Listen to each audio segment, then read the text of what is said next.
নমস্কার। ওবিসি সংক্রান্ত এই ভিডিওতে আপনাদের সবাইকে স্বাগত। আপনারা হয়তো দেখেছেন দুদিন আগে ১৭ তারিখের ডেটে ১৮ তারিখের ডেটে ওবিসি সংক্রান্ত কিন্তু একটা সিদ্ধান্ত নেওয়া হয়েছে। যেটা এর আগে হাইকোর্ট রায় দিয়েছিল যে ৬৬টি সম্প্রদায়কে নিয়ে সেই ওবিসি সংরক্ষণ করতে হবে। তো এই দুদিন আগে কিন্তু নতুন সরকার সেটা করে দিয়েছে অলরেডি। আমি সেই নোটিফিকেশনটা দ্য ওয়াল একটা নিউজ চ্যানেল আছে সেখানে দেওয়া হয়েছে এবং সেখানেই বিস্তারিত বলা হয়েছে কোন কোন সম্প্রদায় আছে। আমি সেই নোটিফিকেশনটা খুলে দেখাচ্ছি আপনাদেরকে। দেখুন এখানে যেটা দেওয়া আছে, বাংলায় ওবিসি সংরক্ষণ ১৭% থেকে কমে ৭%। এখানে যেটা মেজর চেঞ্জেস যেটা এসছে, মুসলিম ওবিসি সম্পূর্ণ বাতিল। এটা হচ্ছে মেজর চেঞ্জেস, যেটা এর আগে বাতিল ছিল না। এবারে কিন্তু পুরোটাই মুসলিম ওবিসি সম্পূর্ণ বাতিল করা হয়েছে। এবার যেটা বলা হচ্ছে, এক নজরে নতুন ওবিসি নীতির প্রধান দিকগুলো হলো: কোটা হ্রাস, রাজ্যে সামগ্রিক ওবিসি সংরক্ষণ ১৭% থেকে দাঁড়াচ্ছে মাত্র ৭%। এটা কিন্তু বড় একটা কমে গেল, প্রায় 10% কমে গেল। যেটা প্রথমে ছিল সেটাই কিন্তু এখন থেকে গেল। মুসলিমদের অন্তর্ভুক্তি বাতিল, ওবিসি তালিকা থেকে মুসলিম সম্প্রদায়ের সমস্ত গোষ্ঠীকে আপাতত সম্পূর্ণ বাদ রাখা হচ্ছে। ৩ নম্বরে কি আছে? তালিকা পুনর্বিন্যাস, শুধুমাত্র তপশিলি জাতি, এসসি, তপশিলি উপজাতি, এসটি, বাইরে থাকা প্রকৃত অনগ্রসর হিন্দু সম্প্রদায়গুলি এই ৭% সংরক্ষণের সুবিধা পাবে। যে তালিকা যেটা আছে ৭% এর মধ্যে শুধুমাত্র এই বাইরে যারা রয়েছে তারাই কিন্তু এটা পাবে। চাকরি ও শিক্ষায় প্রভাব, সরকারি চাকরি এবং উচ্চশিক্ষায় ভর্তির ক্ষেত্রে অবিলম্বে এই নতুন নিয়ম কার্যকর হতে চলেছে। তার মানে এখন দাঁড়াচ্ছে, এই যে ভর্তি প্রক্রিয়া চলছে, অ্যাডমিশন প্রক্রিয়া, গ্র্যাজুয়েশন, তাহলে কিন্তু এই ভর্তি প্রক্রিয়ার জন্য কিন্তু খুব তাড়াতাড়ি এই নিয়মটা চালু হতে চলেছে। যারা তোমরা ভর্তি হতে চাইছো ওবিসি ক্যাটাগরির মধ্যে এবং এর আন্ডারে বিলং করছো, তাহলে কিন্তু সেটা চিন্তাভাবনা করেই তোমরা ফর্ম ফিল আপটা করবে। এবার হাইকোর্টের রায় ৬৬টি সম্প্রদায় কি দিয়েছিল এবং কি মান্যতা দিল ১৮/৫-এ, তোমরা দেখে নাও। কাছাড়ি যেটা ছিল এর আগে, কাছাড়ি, কাপালি, কুমার, কামার, কর্মকার, কুম্ভকার, তাঁতি, নাপিত, তারপর হচ্ছে তোমার নাপ যেটা বলে, মৈত্রী, তলি গোস্বামী, এখানে অনেকগুলো ভাগ রয়েছে।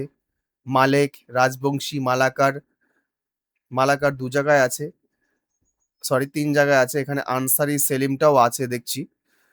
তারপর এছাড়া অনেক এখানে দেখতে পাচ্ছ তোমরা, যেগুলো এর আগে ছিল ৬৬টি সম্প্রদায়ের মধ্যে, সেগুলো কিন্তু বর্তমানে রয়েছে। এখানেও কিছু কিছু মুসলিম সম্প্রদায় আছে যেটা পুরনো লিস্টে ছিল, সেটাই কিন্তু দেওয়া হয়েছে।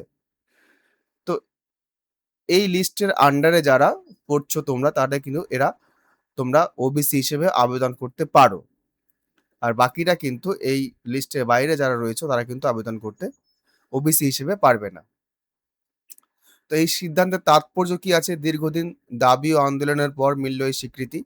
শিক্ষা, চাকরি, অন্যান্য ক্ষেত্রে মিলবে সংরক্ষণের সুবিধা। সামাজিক ন্যায় ও সমতার পথে একটি গুরুত্বপূর্ণ পদক্ষেপ। পশ্চিমবঙ্গ সরকারের অন্তর্ভুক্তিমূলক উন্নয়নের অঙ্গীকার। যাই হোক, এই লিস্টটা কিন্তু আজকের নতুন নয়।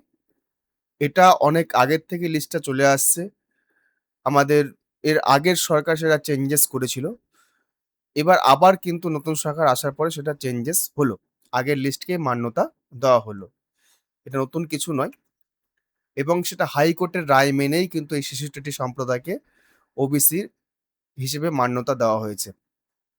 তো যাই হোক, এই লিস্টটা তোমরা দেখে নেবে। বর্তমানে আমাদের যে ওবিসির বা কাস্ট সার্টিফিকেটের ওয়েবসাইট, সেটা কিন্তু বর্তমানে অফ আছে। এই অনগ্রসর কল্যাণ দপ্তরের যে অফিসিয়াল ওয়েবসাইট, সেটাও কিন্তু বর্তমানে নোটিফিকেশন প্যানেলটা অফ রাখা হয়েছে। হয়তো আপগ্রেডেশন কিছু করা হচ্ছে। আমি যদি কাস্ট সার্টিফিকেটের ওয়েবসাইটটা খুলতে চেষ্টা করি, এটাও আমি কিছুক্ষণ আগে খুলছিলাম, খুলছিল না। হয়তো আপগ্রেডেশন কিছু চলছে, যার জন্য কিন্তু বর্তমানে ওয়েবসাইটটা খুলছে না।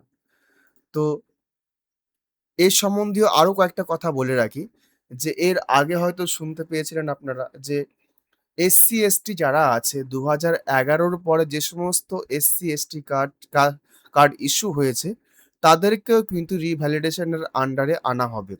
অর্থাৎ এই যে টাইমলাইন ২০১১ এর আগের সরকার যখন এসছিল, তার সেই সময়টা থেকে একদম লাস্ট এই সরকার যতদিন এসছে, নতুন সরকার, বিজেপি সরকার, তার আগে অবধি যতগুলো সার্টিফিকেট ইস্যু হোক না কেন, সবই কিন্তু ভেরিফিকেশনের পর্যায়ে পড়ছে। তো এখনো অবধি কোনো গাইডলাইন দেওয়া হয়নি। ওবিসিদের জন্য এই যে অফিসিয়াল গাইডলাইন আমি এখনো পাইনি, যদিও ওটা ওয়ার্ল্ড ব্যুরো থেকে নেওয়া হয়েছে। অফিসিয়াল গাইডলাইন এলে পরে অবশ্যই আমরা সেটা নিয়ে আলোচনা করব। আর যদি এসসি/এসটি সম্পর্কিত অফিসিয়াল গাইডলাইন আসে সেটা নিয়েও আমরা আলোচনা করব। তো এই ভিডিওতে এই অবধি। আশা করছি এখানে চেঞ্জেস কিছু আসবে। আর স্কলারশিপ সম্পর্কিত কয়েকটা কথা বলি। যেটা বলা হয়েছে স্বামী বিবেকানন্দ স্কলারশিপ ছাড়া অন্য কোন স্কলারশিপ হয়তো নাও থাকতে পারে। যেমন ঐক্যশ্রীটা হয়তো উঠে যেতে পারে। ওয়াসিসটা থাকবে কি থাকবে না এখনো বলা যাচ্ছে না। তো এই সমস্ত জিনিস অনেক কিছু ডিপেন্ড করছে এই কাস্ট সার্টিফিকেটের উপর ডিপেন্ড করে। তো যারা চিন্তা ভাবনা করছো যে ওয়াসিস অ্যাপ্লিকেশনের জন্য আবেদন করবে বা তোমাদের স্বামী বিবেকানন্দ স্কলারশিপের জন্য আবেদন করবে, অতি শীঘ্রই তোমরা তোমাদের কাস্ট সার্টিফিকেটটি আপগ্রেডেশন করে নাও। যদি হিন্দুর মধ্যে বিলং করো অবশ্যই তোমরা ওবিসি সার্টিফিকেটটাকে আগে রিভ্যালিডেশন করো। রিভ্যালিডেশন না করলে কিন্তু তোমাদের স্কলারশিপ পাওয়া কষ্টকর হয়ে যাবে। আর যারা মেরিট কাম স্কলারশিপ পেতে চাইছো, Swami Vivekananda scholarship 60% above number লাগবে, তাদের ক্ষেত্রেও তো কাস্ট সার্টিফিকেট লাগতেও পারে, আবার নাও লাগতে পারে। যদি মেরিটের মধ্যে বিলং করো, তো তোমরা সেখানে শো করতে পারো বা নাও করতে পারো। তো এই সমস্ত ফ্যাক্টরগুলো যেন তোমাদের মধ্যে প্রবলেম সৃষ্টি না করে, তার জন্যই বলছি তোমরা খুব শীঘ্রই যারা ওবিসিদের মধ্যে বিলং করছো অবশ্যই ওবিসি রিভ্যালিডেশন করে নাও।